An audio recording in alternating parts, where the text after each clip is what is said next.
So Dan, what do we know about this deal so far? They've been negotiating over the last 12 hours the final details of the bill. And the overall framework remains in place. It's a mix of borrowing, bonding, debt collection by the Wisconsin Center District, the state, the city, and the county. But what they've added at the last second is they've tried to make it clear that the bucks will be responsible for any cost overruns. And the way of doing that is that they've capped the total amount of borrowing by all public entities at $250 million. This is an effort to make sure that something like Miller Park doesn't happen, where there were extensive cost overruns and it was the taxpayers who ended up picking up those costs. So as you pointed out earlier this week, though, that will be more than $250 million when you include interest costs. Right. It's more like $400 million. Yeah, when you include the interest, particularly on the Wisconsin Center interest bonds, because the payments on those don't start until 2028, and during that whole time, interest will pile up. Okay. Jason, Stein and Madison, the leadership seems to still have to do a fair amount of selling. Dean Knudsen was quoted in one of our earlier stories today saying he hadn't even seen the deal yet.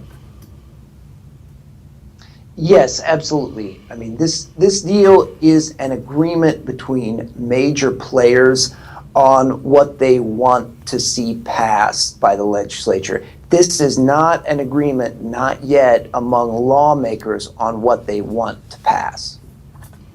And will Democratic votes be needed to pass it, do you think?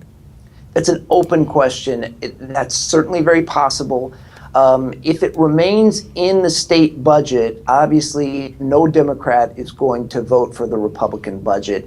It's possible, though, that this proposal either gets pulled out as standalone legislation or that there's a floor vote to add it to the budget as an amendment that might pick up some Democratic votes and allow some Republican lawmakers to get off the proposal. There's a lot of Republicans, about 2 out of 3 Republicans in the Senate who want to see that happen. Let me go to Mary Spicuzza, but at last count, I think it was 12 of 19 Republican senators said they'd like to yank this out of the budget.